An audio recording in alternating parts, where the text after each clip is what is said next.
मित्रों, राजकुमारी मदालसा एक पौराणिक चरित्र है जिनका उल्लेख मार्कंडेय पुराण और अन्य ग्रंथों में मिलता है। राजकुमारी मदालसा गंधर्वराज विश्वावसु की पुत्री थी और राजकुमार ऋतुध्वज की पटरानी थी। माता मदालसा की ज्ञानवर्धक शिक्षाएं, आदर्श और मातृत्व सनातन धर्म के एक मजबूत स्तंभ के रूप में है। मदालसा का चरित्र भारतीय संस्कृति में स्त्री की गरिमा, ज्ञान और मातृत्व के आदर्श का विशिष्ट उदाहरण है। उनके उपदेश आज भी जीवन में संतुलन और आध्यात्मिक उन्नति के लिए प्रेरणा देते हैं। तो मित्रों, आज हम लोग ऐसी ही माता मदालसा के जीवन और उनके उपदेशों को समझेंगे। राजकुमारी मदालसा का विवाह राजा ऋतुध्वज से हुआ था। राजा ऋतुध्वज एक बार असुरों से युद्ध करने गए। इनकी सेना असुर पक्ष पर भारी पड़ रही थी। ऋतुध्वज की सेना का मनोबल टूट जाए इसलिए मायावी असुरों ने ये अफवाह फैला दी कि ऋतुध्वज मारे गए। ये सूचना रानी मदालसा तक पहुंची तो वो इस गम को सहन नहीं कर सकी और उन्होंने अपने प्राण त्याग दिए। इधर असुरों पर विजय प्राप्त कर जब ऋतुध्वज राजमहल लौटे तो वहां मदालसा को नहीं पाया। मदालसा के वियोग से राजा को बड़ा सदमा लगा और वे राजकाज छोड़कर विक्षिप्तों की तरह व्यवहार करने लगे। ऋतुध्वज के प्रिय मित्र नागराज से अपने मित्र की ये अवस्था देखी न गई और वे हिमालय में तपस्या करने चले गए ताकि भगवान शिव को प्रसन्न कर सके। उनकी तपस्या से भगवान शिव प्रकट हुए और वरदान मांगने को कहा तो नागराज ने उनसे अपने लिए कुछ न मांगकर मित्र ऋतुध्वज के लिए मदालसा को पुनर्जीवित करने का वरदान मांगा। भगवान शिव जी के वरदान से मदालसा अपनी उसी आयु के साथ मानव जीवन में लौट आए और पुनः ऋतुध्वज को प्राप्त हुई। मृत्यु के पश्चात मिले पुनर्जीवन ने मदालसा को मानव शरीर की नश्वरता और जीवन के सार तत्व का ज्ञान करा दिया। अब वह पहले वाली मदालसा नहीं रही। विषय भोग में उनकी रुचि समाप्त हो गई और वह आध्यात्मिक चिंतन में मग्न रहने लगी। जब राजा ऋतुध्वज ने संतान प्राप्ति की इच्छा प्रकट की तो मदालसा ने कहा कि मैं संतान नहीं चाहती हूं। जब उनके पति ऋतुध्वज ने इसका कारण पूछा तो मदालसा बोली कि यदि संतान कुसंस्कारी या कुल का कलंक निकल जाए तो मैं उस दुख को नहीं झेल सकूंगी। तब राजा ऋतुध्वज ने कहा, मैं और तुम दोनों ही धर्म के रास्ते पर चलने वाले हैं तो हमारी संतानें कुसंस्कारी क्यों होगी?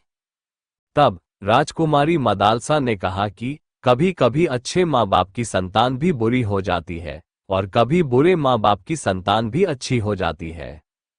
यह आवश्यक नहीं है कि अच्छे माँ बाप की संतान अच्छी ही हो। बड़ी मुश्किल से बहुत समझाने पर मदालसा ने संतान उत्पन्न करना स्वीकार किया, परंतु पति से वचन ले लिया कि होने वाली संतानों के लालन पालन का दायित्व उसके ऊपर होगा और पति उसमें कोई हस्तक्षेप नहीं करेंगे।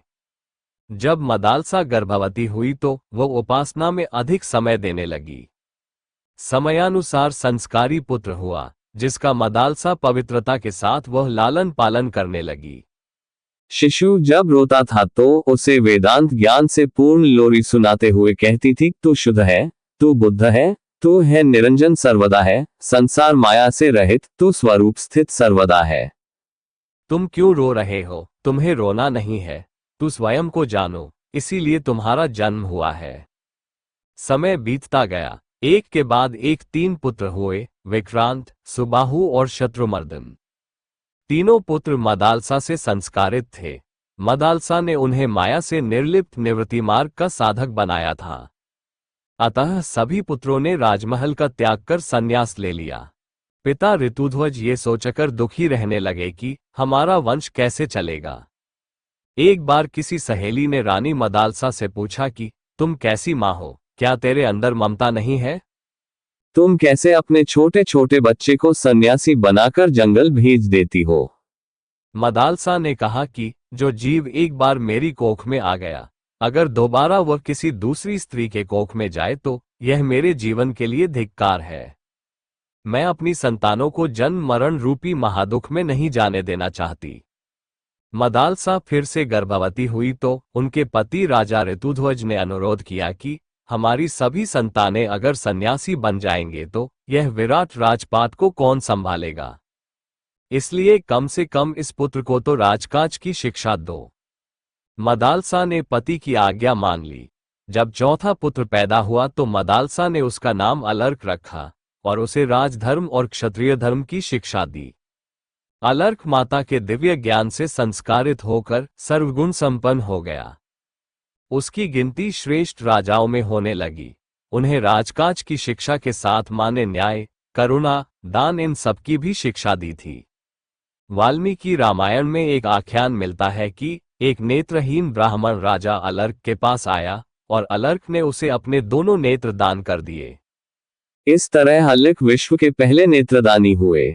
इस अद्भुत त्याग की शिक्षा अलर्क को मां मदालसा के संस्कारों से ही मिली थी। माना जाता है कि बालक क्षत्रिय कुल में जन्मा हो तो ब्रह्मज्ञानी की जगह रणकौशल से युक्त होगा।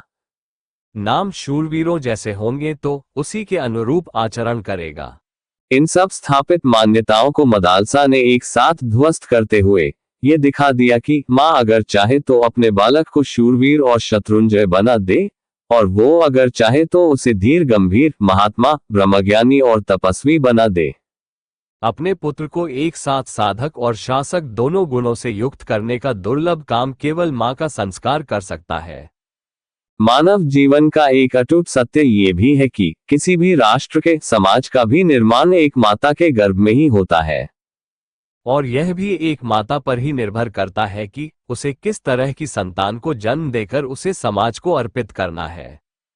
परंतु आज जिस तरह के मानव का निर्माण समाज में हो रहा है, उसको देखकर तो लगता है कि आज की माताओं को उनके कर्तव्य का ही बोध नहीं रहा। वह अनजाने में ही अपनी संतानों को एक अनिश्चित अंधकारपूर्ण भविष्य की ओर धकेलती जा रही है, जो आज प्रत्यक्ष ही दृष्टिगोचर हो रहा है। माँ तो कभी ऐसी नहीं होती जो जानबूझकर अपनी संतानों को अंधकार में धकेल दे। वह तो ममता की मूरत होती है। माँ तो वह होती है जो एक क्या हजारों जन्म भी अपनी संतानों पर न्योछावर कर दे। आज जो कुछ भी अनहोनी समाज में हो रही है, उसका कारण अज्ञान ही है। राजकुमारी मदालसा से आज के माताओं को प्रेरणा लेनी चाहिए और अपनी संतति को अच्छी शिक्षा देनी चाहिए। लेकिन होता उल्टा है। अगर कोई बालक भोला, निर्दोष और आध्यात्मिक मार्ग पर चलने वाला हो तो उसके परिवार और उसके अगल बगल का परिवेश उसे धूर्त बनाने की कोशिश करते हैं। माता मदालसा की कहानी एक ऐसी माँ की कहानी है जिसने अपनी संतानों को अपनी मीठी मीठी लोरियां सुना सुना कर ब्रह्मज्ञानी बना दिया। उन्होंने ब्रह्मज्ञान का उपदेश लोरियों के रूप में अपनी संतानों को दिया और जैसा चाहा वैसा अपनी संतान को बना दिया। वो माँ थी माता मदालसा। मदालसा जैसी आज तक कोई माँ नहीं हुई। सनातन धर्म में माता का ऐसा उदाहरण अभी तक कोई नहीं मिला। इसीलिए सभी ज्ञानी कहते हैं माता हो तो मदालसा जैसी। तो आइए ऐसी महान माता मदालसा के महान उपदेशों को जानते हैं। उन्होंने अपने बच्चों को जो लोरियां सुनाई थी वह क्या था और उसका अर्थ क्या है। उन उपदेशों की व्याख्या की जाए तो बहुत समय लग जाएगा, इसलिए बिना व्याख्या के केवल हिंदी अर्थों को ही समझेंगे। माता मदालसा ने अपने पुत्रों को ब्रह्मज्ञान का उपदेश इस तरह दिया था, जो सभी ज्ञानियों और शास्त्रों का सार तत्व है। शुद्धोसी बुद्धोसी निरंजनोसी संसार माया परिवर्जितो आसी संसार स्वप्न त्यज मोहनिद्रामदालसोल्पवाच पुत्रम। पुत्र, यह संसार परिवर्तनशील और स्वप्न के समान है, इसलिए मोहनिद्रा का त्याग कर, क्योंकि तू शुद्ध, बुद्ध और निरंजन है। शुद्धो आसी रे तात न तेस्ती नाम कृत हे ते कल्पन्याधुनैव पंचात्मकम देहमिदम न तेस्ती नैवास्यत्वम रोदिशी कस्य हेतो। हे तात, तू तो शुद्ध आत्मा है, तेरा कोई नाम नहीं है। ये कल्पित नाम तो तुझे अभी मिला है। वह शरीर भी 5 भूतों का बना हुआ है। न ये तेरा है न तू इसका है, फिर किस लिए रो रहा है। न वा भवान रोदिति वै स्वजन्मा शब्दोयमासाद्य महिष सोनुम विकल्प्यमाना विविधा गुणास्ते गुणाश्च भौता सकलेन्द्रियेषु। जिसका अर्थ है कि तू नहीं रोता है। ये शब्द तो राजकुमार के पास पहुंचकर अपने आप ही प्रकट होता है। तेरी संपूर्ण इंद्रियों में जो भांति भांति के गुण अवगुणों की कल्पना होती है, वे भी पांचभौतिक ही है। भूतानि भूत परि दुर्बलानि वृद्धिम समायांति यथेह पुंस। अन्नाम्बुदानाभिरेव कस्य न तेस्ति वृद्धिं च तेस्ति हानि। जैसे इस जगत में अत्यंत दुर्बल भूत अन्य भूतों के सहयोग से वृद्धि को प्राप्त होते हैं, उसी प्रकार अन्न और जल आदि भौतिक पदार्थों को देने से पुरुष के पांचभौतिक शरीर की ही पुष्टि होती है। इससे तुम्हारे शुद्ध आत्मा को न तो वृद्धि होती है और न हानि ही होती है। त्वम कंचुके शीर्माने निजस्मिन् तस्मिश्च देहे मूर्ता माव्रजे था। शुभाशुभ है कर्मभिदेहमेत नमदादि मोए कंचुकस्ते पिंड।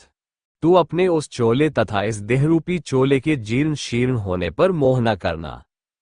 शुभाशुभ कर्मों के अनुसार ये देह प्राप्त हुआ है, तेरा ये चोला मद आदि से बंधा हुआ है, तू तो सर्वथा इससे मुक्त है। तातेति किचित तन्येति किचिदम्बेति किचिद्वितेति किचित ममेति किचिन ममेति किचित त्वम भूत संग बहु मानेय था। कोई जीव पिता के रूप में प्रसिद्ध है, कोई पुत्र कहलाता है, किसी को माता और किसी को प्यारी स्त्री कहते हैं, कोई यह मेरा है कहकर अपनाया जाता है और कोई मेरा नहीं है इस भाव से पराया माना जाता है। इस प्रकार ये भूत समुदाय के ही नाना रूप है, ऐसा तुझे मानना चाहिए। दु खानी दु खापगमाय भोगा सुखाय जानाति विमूर्छेता। तान्येव दु खानी पुनः सुखानी जानाति विद्वान विमूर्छेता। यद्यपि समस्त भोग दुखरूप है, तथापि मूर्छित मानव उन्हें दुख दूर करने वाला तथा सुख की प्राप्ति कराने वाला समझता है। किंतु जो विद्वान है, जिनका चित्त मोह से आच्छन्न नहीं हुआ है, वे उन भोगजनित सुखों को भी दुख ही मानते हैं। हासो स्थिर सदर्शनशी युग्म मत्युज्ज्वलम यत्कलुषम वसाया कुचादि पयीन पिशितम पन तत्स्थान न रते कि नरकन न योषित।